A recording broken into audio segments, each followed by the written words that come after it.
একজন নারী একটা সংসারের প্রতিদিন কতটা পরিশ্রম করে সেটা শুধু একটা মানুষ নিজের চোখে দেখলে বিশ্বাস করে। প্লাস যে কাজগুলো করে থাকে শুধুমাত্র সেই বুঝে যে ছোট হোক বা বড় হোক একটা সংসারে কিন্তু এ টু জেড কোনো অংশে কাজ কম থাকে না। তো এই যে যত শরীর খারাপই হোক সংসারের কাজ কিন্তু থেমে থাকে না। সংসারের মতো সংসার চালাতে গেলে কিন্তু এভাবে হাত গুটিয়ে বসে থাকা যায় না। যে একজন প্রকৃত গৃহিণী সে কিন্তু কখনোই চায় না তার সংসারটা এলোমেলো হয়ে থাক। তো প্রচণ্ড মাথা ব্যথা, যার কারণে হচ্ছে একটা মেডিসিন খেয়ে নিলাম আর কি। তো এই যে এখন হচ্ছে আমি আমার কাজগুলো শুরু করে দিয়েছি। আর সহজ উপায়ে আমি আমার সংসারটাকে যেভাবে প্রতিদিন পরিষ্কার পরিচ্ছন্ন রাখি, প্লাস হচ্ছে যেভাবে পরিপাটি করে রাখি, ওটাই আজকে আপনাদের সাথে তুলে ধরেছি। আশা করছি আমার সকল প্রিয় আপু ভাইয়াদের অনেক বেশি হেল্পফুল হবে। আসসালামু আলাইকুম, welcome back to my channel Bangladeshi blogger Mom Noor. I hope সবাই ভালো আছেন, আমিও আলহামদুলিল্লাহ ভালো আছি। আপনাদের মাঝে চলে আসলাম আবারও, যদিও আসলে প্রতিদিন আমি আমার এই বাংলাদেশি ব্লগার মম নূর চ্যানেলে ভিডিও আপলোড করতে পারছি না, তার জন্য আন্তরিকভাবে দুঃখিত। দুটো চ্যানেলে কাজ করা আমার পক্ষে অসম্ভব ব্যাপার হয়ে উঠছে আর কি। তো আসলে কি করব বুঝে উঠতে পারছি না। তারপরও আপনাদের ভালোবাসার কারণে হচ্ছে আরেকটি ভিডিও মেক করার চেষ্টা করেছি। তো অনেকে হয়তো ভুল বুঝতে পারেন যে আপু দুইটা চ্যানেল কিভাবে সামলাচ্ছে। তো আপনারা হয়তো দেখেন আমার এই চ্যানেলটাতে কোনো ধরনের আমি ভিডিও আপলোড করি না, সপ্তাহে একটা দুইটা অন্তত দিই সময় পেলে আর কি। তো আজকে এই যে প্রথমে আপনাদের সাথে শেয়ার করি, আমি হচ্ছে ফার্স্ট টাইম হচ্ছে একটা মেডিসিন খেয়ে তারপরে হচ্ছে টেবিলটাকে সুন্দর করে ক্লিন করে নিয়ে এসে এরপরে হচ্ছে আমি এখন ভাত বসিয়ে দেব। ভাত আর ডাল রান্না করব। আর সহজ উপায়ে সংসারের কাজগুলো টেকনিক খাটিয়ে করে নিলে একদম সংসার করাটা ইজি মনে হবে। আর আমি যেভাবে কাজগুলো করি ওইভাবে যদি আপনি করে থাকেন তাহলে আপনার সংসার করাটা একদম ইজি এবং কি আপনার জীবন হবে খুব আরামের। তো আমি ফার্স্ট টাইম হচ্ছে আজকে আমার রান্নাবান্না নেই বলতে আমি আজকে কোনো তরকারি রান্না করব না, কারণ হচ্ছে আমার গত দিনের তরকারি ছিল। তো যার কারণে আজকে শুধু ভাত রান্না করব আর হচ্ছে ডাল রান্না করব। তো ডাল আর ভাত বসিয়ে দিয়ে আমি চলে আসলাম আমার কাজ করতে আর কি। মানে ফুল এনার্জি নিয়ে হচ্ছে কাজ করতে নেমে গেছি। ফার্স্ট টাইম হচ্ছে ফ্রিজ থেকে শুরু করলাম, আর ফ্রিজের উপরে এত বেশি ডাস্ট জমে গেছে। তো যাদের হচ্ছে ডাস্ট অ্যালার্জি তারা হচ্ছে একটা ভেজা কাপড়ের সাহায্যে এই ধুলাবালিগুলো মুছে নেবেন। কারণ যদি শুকনো কাপড় দিয়ে মোছা হয় তাহলে কিন্তু ধুলাবালি ছড়িয়ে ছিটিয়ে যায় এবং কি অনেক বেশি উড়ে তখন চোখে মুখে নাকে ঢুকে যায়, তখন হচ্ছে মানুষের অ্যালার্জির প্রবলেমটা একটু বেশি বেড়ে যায়। তো আমি সব সময় চেষ্টা করি এরকম একটা ভেজা কাপড়ের সাহায্যে যেখানে ধুলাবালি বেশি থাকে সেই জায়গাগুলো এভাবে ক্লিন করার জন্য। এতে করে আমারও কিন্তু ডাস্ট অ্যালার্জি, এতে করে আর কোনো অ্যালার্জির সমস্যা হয় না। তো অন্তত সপ্তাহে যদি এভাবে আমরা হচ্ছে আমাদের সংসারের কাজগুলো পরিপাটি করে রাখি, প্লাস হচ্ছে গুছিয়ে রাখি, তাহলে কিন্তু আমাদের সংসারটা একদম পরিষ্কার পরিচ্ছন্ন দেখাবে, প্লাস হচ্ছে অনেক বেশি পরিপাটি দেখাবে। ওই দিক দিয়ে ফ্রিজের উপরের সাইডটা মুছতে এদিক দিয়ে হচ্ছে আমার ভাতে বলক চলে এসেছে। তো ভাতগুলোকে একটু নেড়ে চেড়ে দিয়ে ঢাকনা লাগিয়ে দিলাম, আর এই সাইড দিয়ে হচ্ছে আমার ডালগুলোতে বলক চলে এসেছে। এখন আবারও চলে আসছি রুমে এসে হচ্ছে কোরআন শরীফের যে স্ট্যান্ডটা ছিল সেটা তো মোটামুটি ভালোই ধুলাবালি জমে গেছে, ওগুলাকেও হচ্ছে একটা ভেজা কাপড়ের সাহায্যে আমি ক্লিন করে নেব। তা আপনাদেরকে তো বললামই, আমি যেখানে ধুলাবালি একটু বেশি থাকে সেখানে হচ্ছে আমি এভাবে একটা ভেজা কাপড়ের সাহায্যে হচ্ছে ধুলাবালিগুলো মুছে নিই।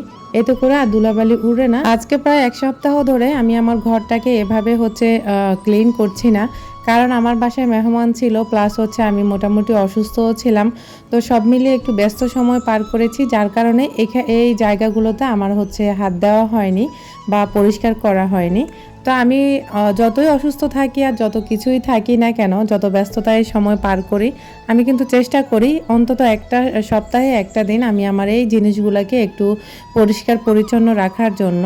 আর এই যে প্রতিদিন কিন্তু আমরা ফ্রিজ ইউজ করে থাকি, সেই ক্ষেত্রে যদি আমরা এই একটা ভেজা কাপড়ের সাহায্যে এই যে 1 মিনিট লাগবে ফ্রিজের উপরের গ্লাসটাকে একটু মুছে নেব, প্লাস হচ্ছে ফ্রিজের যে ডোরগুলো আছে সেগুলোর সাইডগুলো একটু মুছে নিলে একদম চকচকে থাকে।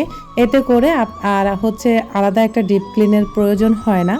তো ফ্রিজটা ক্লিন করে চলে আসছি, এখন হচ্ছে আলমারির উপরটা মুছে নেব। আমার এই আলমারিটা আমার অনেক তিলে তিলে গড়া। আজকে কিন্তু বেডরুমের সব কিছুই একদম পরিষ্কার পরিচ্ছন্ন করে ফেলবো, নিট অ্যান্ড ক্লিন যাকে বলা হয় সেটাই করে তুলবো। তো শেষ পর্যন্ত আমার ভিডিওর সাথে থেকে যাবেন, অবশ্য কোথাও কোনো অংশ আপনার ভালো লেগে যেতে পারে।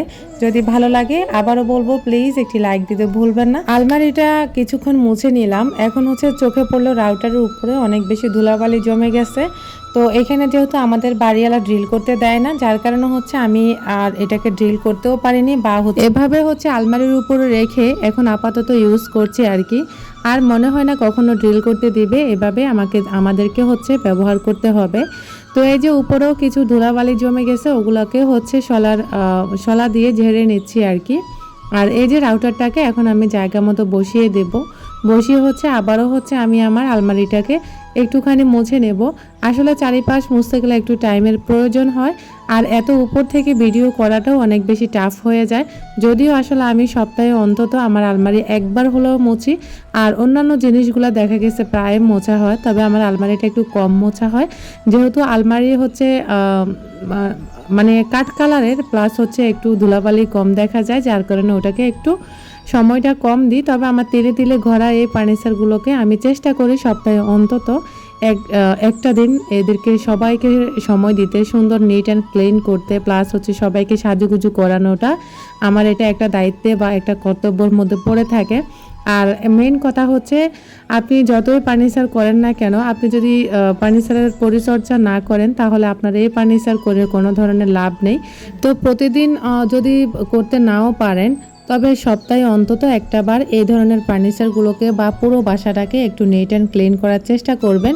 দেখবেন আপনার সংসার একদম পরিপাটি লাগবে আপনার নিজের কাছেও। বাইরে থেকে কেউ একজন আসলেও কিন্তু অনেক বেশি আপনার প্রশংসা করবে আপনার বাসা দেখে। তো এই দিক দিয়ে হচ্ছে ওই যে কাজগুলো করতে করতে আমার রান্নাবান্নাও কমপ্লিট হয়ে গেছে। রান্নাবান্না বলতে শুধু ডাল রান্না করেছি আর হচ্ছে ভাত রান্না করেছি। তো আসলে ঘর গোছানো বা ঘর পরিপাটি করে রাখা এটা হচ্ছে একদম একান্ত যার যার একটা রুচির ব্যাপার থাকে। তো যার রুচিটা যেরকম সে তার বাসাটাকে সেরকমই রাখে। আর এই যে খাটের পিছনের অংশে কিন্তু ভালোই মোটামুটি ময়লা জমে গেছে, ওটা আমার চোখে পড়েছে।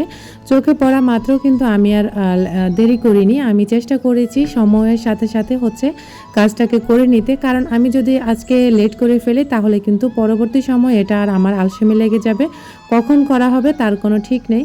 তো আমার যেই জিনিসটা বা যেই কাজটা চোখের সামনে পড়ে যে এটাকে করাটা জরুরি, আমি ঠিক তখনই করে ফেলি। তো এতে করে কিন্তু আর আলসেমি আপনাকে চেপে বসে না। আর প্রতিদিন দেখবেন আপনি নিজেকে নিজের সংসারকে সময় দিবেন, দেখবেন আপনার শরীর মন দুটোই ভালো থাকবে। আর হচ্ছে এই যে খাটের নিচের অংশটাকে এখন হচ্ছে আমি ঝাড়ু দিয়ে নেব। যদিও আসলে এই কাজগুলো আপনাদের সাথে শেয়ার করতে অনেক বেশি টাইম লেগেছে, তারপরেও যেন আমার সকল ভিউয়ার্সদের অনেক বেশি উপকার হয় বা একটু হলেও হেল্পফুল হয়, যার কারণে আমি কষ্ট করে হলো ভিডিওটুকু আপনাদের জন্য চেষ্টা করেছি বানাতে। জানি না আপনাদের কাছে কেমন লাগছে। তো আবারও বলবো, যদি ভালো লাগে তাহলে প্লিজ কমেন্ট করতে ভুলবেন না। ওই যে আপনাদেরকে বললাম সহজ উপায়ে কিভাবে হচ্ছে আপনারা সংসারটাকে পরিপাটি করে রাখবেন। যেমন এই যে ডিপ ক্লিনের ব্যাপারটা, এটা হচ্ছে আমার আজকে শুধু আমি বেডরুমটাকে এভাবে ডিপ ক্লিন করেছি, মোটামুটি ভালোই সময় লেগেছে। তো যেদিন আপনার হাতে রান্নাবান্না কম থাকবে বা আপনার হাতে আজকে রান্নার চাপ একেবারে কম, সেদিন চাইলে আপনি আপনার সংসারের ডিপ ক্লিনের কাজগুলো এভাবে করে নিতে পারেন খুব সহজে। বাসা বাড়িতে আসলে যেদিন বাজার আনা হয় বা হচ্ছে মাছ মাংসের বাজার বা সবজির বাজার, সেদিন কিন্তু আলাদা কোনো কাজ করা যায় না। কারণ ওই যে সবজির বাজার আর মাছের পিছনে হচ্ছে সময়টা ব্যয় করা হয়, যার কারণে হচ্ছে ঘর গোছানো অসম্ভব হয়ে ওঠে। তো আপনাদেরকে বলবো, যেদিন বাজার সদাইপাতি আনা হবে না বা সংসারের হাতে চাপটা একেবারে কম, সেদিন আপনারা চাইলে আপনাদের সংসারটাকে এভাবে ডিপ ক্লিন করে নিতে পারেন।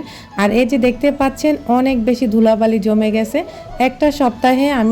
একটা সপ্তাহ আমি সময় দিইনি, আমার এই রকম পুরো বেডরুমে এরকম ধুলাবালি জমে গেছে। আমি নিজে দেখেও নিজে অবাক হয়ে গেছি। যে এখন আমি হচ্ছে খাটার পুরো বেডরুমটাকে সুন্দর করে খাটের নিচ ঝাড়ু দিয়ে এখন হচ্ছে আমি খাটটাকে আবার জায়গা মতো রেখে দিচ্ছি। তো জায়গা মতো আবার রেখে দিয়ে এখন হচ্ছে আমি বিছানাটা গুছিয়ে নেব। তো এখন আর বিছানা গোছাবো না, এখন হচ্ছে চাদরটা কিন্তু আমি ফার্স্ট টাইম উঠাইনি, কারণ এই চাদরের উপর দিয়ে কিন্তু সমস্ত ধুলাবালি গেছে আর এটাকে হচ্ছে ধুইতে হবে, যার কারণে হচ্ছে এটা আমি ফার্স্ট টাইম উঠাইনি। এখন সম্পূর্ণ সব ঝাড়া শেষ, এখন হচ্ছে আমি চাদরটা উঠিয়ে নিয়েছি। আর এদিক দিয়ে হচ্ছে তোষকটা ভালো করে ঝেড়ে নিয়েছি, তোষকেও কিন্তু ধুলাবালি জমে থাকে। আর তোষকটা ঝেড়ে এখন কিন্তু আমি বিছানা বিছাবো না, আমি বিছানা বিছাবো একদম ঘর মোছার পরে, যাতে করে আমার বিছানা চাদরটা একদম দেখতে পরিপাটি দেখা যায়। খুব ভালো লাগে তখন নতুন বিছানা চাদর বিছালে আর কি। আর এদিক দিয়ে হচ্ছে ওয়ার্ড্রোপের উপরে হচ্ছে একটুখানি মুছে নিলাম। আমার এই ওয়ার্ড্রোপের ব্যাপারে এক আপু জিজ্ঞেস করেছিলেন এটা কত নিয়েছিল। এটা আসলে অনেক আগে কিনেছি তো সম্ভবত আমার তেমন একটা দাম মনে নেই, তবে আমার ওয়ার্ড্রোপটা অনেক বেশি ভাঙ্গা আর এত বছর এটা প্রায় আমাকে 9-10 বছর সার্ভিস দিয়েছে, যদিও প্রায় এখন অনেকাংশে ভেঙে গেছে। তো যাই হোক, ভাঙ্গা ওয়ার্ড্রোপটাকে দেখে মনে হয় না যে ভাঙ্গা। তো এদিক দিয়ে হচ্ছে এখন আমি ঘরটা মুছে নেব। আর আমি কিন্তু এভাবে হাত দিয়ে ঘর মুছতে খুব পছন্দ করি। মপ দিয়ে ঘর মুছতে আমার কেন জানি একদমই ভালো লাগে না, যদিও আমি মপ কখনো ব্যবহার করিনি। তারপরেও যে এই যে চিপা চাপা বা কোনাকানিগুলো থাকে ওগুলা কিন্তু মপ দিয়ে ক্লিন করা যায় না। তা আমার কাছে বেটার লাগে যে আমি এভাবে হচ্ছে গেঞ্জি দিয়ে ঘর মুছতে বা হাত দিয়ে ঘর মুছতে আমার কাছে খুব ভালো লাগে। তো ঘর মোছা শেষ, এখন হচ্ছে আমি বিছানা চাদরটা বিছিয়ে নিয়েছি। ওই যে বললাম না, ঘর মোছার পরে হচ্ছে আমি বেড কভারটা বিছিয়ে নেব, কারণ হচ্ছে বেড কভারটা বিছানোর পরে বা ঘর মোছার পরে বিছালে খুব ভালো লাগে আর কোনো ধরনের ময়লাও হওয়ার সুযোগ নেই, কারণ যেহেতু ছোট বাচ্চারা ঘরে আছে, যার কারণে একদম সমস্ত সংসারকে নিট অ্যান্ড ক্লিন করার পরে তারপরে চাদরটা বিছালে আমার কাছে খুব ভালো লাগে। আর ফাইনালি দেখতে পাচ্ছেন মাশাল্লাহ করে আমার হচ্ছে পরিপাটি একটা সংসার যাকে বলা যায়। ছোটর ভিতরে বা ছোট মোটর ভিতরে আমার সংসারটা খুব পরিপাটি থাকে আলহামদুলিল্লাহ। আমার সংসারে যদিও চাকচিক্য বা লোক দেখানোর মতো কিছুই নেই, তবে আলহামদুলিল্লাহ যা আছে আমি আল্লাহ পাকের দরবারে লাখো কোটি শুকরিয়া আদায় করি। আর আমার এই ছোটোখাটো জিনিসগুলো দিয়ে সবসময় চেষ্টা করি আমার এই ছোট্ট সংসারটাকে পরিপাটি করার জন্য।